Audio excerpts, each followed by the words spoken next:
नमस्कार। आप देखना शुरू कर चुके हैं लक्ष्य राठी न्यूज़। मैं वीरेंद्र राठी आपके साथ। दोस्तों, अभी तक आप लोग देख रहे हैं कि हरियाणा प्रदेश के अंदर बड़ौदा उपचुनाव के ऊपर गहमा गहमी मची हुई है, लेकिन जल्द ही पूरे हरियाणा प्रदेश के हर गांव के अंदर एक और चुनावी माहौल का डंका बजने वाला है। उस चुनावी माहौल में पंचायती राज संस्थाओं के चुनाव 24 फरवरी 2021 से पहले होना निश्चित है। तो हरियाणा के जो मुख्य चुनाव आयुक्त हैं श्री दलीप सिंह जी, उन्होंने घोषणा की है कि 24 फरवरी 2021 से पहले हरियाणा प्रदेश के जो पंचायती राज संस्थाओं के चुनाव हैं वो हर हालत में करवाने निश्चित हैं।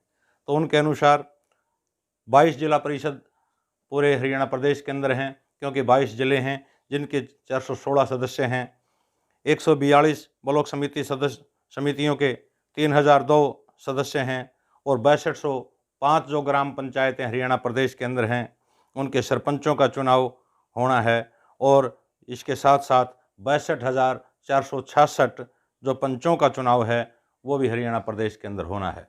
उन्होंने बताया है कि 1 जनवरी 2020 तक जो मतदाता सूची बनी हुई हैं और जो 25 सितंबर 2020 तक की मतदाता सूची हैं जिनमें किसी भी वोटर का नाम दर्ज है, उस मतदाता सूची के आधार पर इन चुनावों का होना निश्चित हो रहा है। जल्द ही इन चुनावों की तारीख नवंबर के महीने में आपके समक्ष पेश कर दी जाएगी कि किस किस तारीख को हरियाणा प्रदेश के अंदर चुनाव होगा। उन्होंने साफ तौर से एक बात और भी कही है कि जो पंचों का चुनाव है वो बैलेट पेपर के आधार पर होगा, जो सरपंचों का चुनाव है, ब्लॉक समिति सदस्यों का चुनाव है और जिला परिषद के सदस्यों का चुनाव है वो पहले की तरह से ईवीएम से होगा।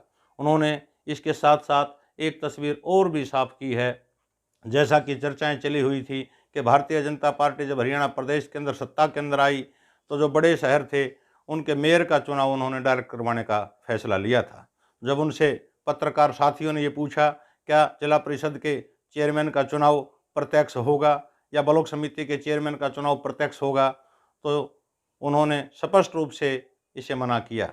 उन्होंने कहा कि भारतीय संविधान के अंदर जो लिखा हुआ है वह लिखा हुआ है कि जिला परिषद के सदस्यों का चुनाव और ब्लॉक समिति के सदस्यों का चुनाव तो प्रत्यक्ष होगा, लेकिन जब चेयरमैन का चुनाव होगा तो इन सदस्यों के द्वारा ही चेयरमैन मनोनीत करने का काम किया जाएगा।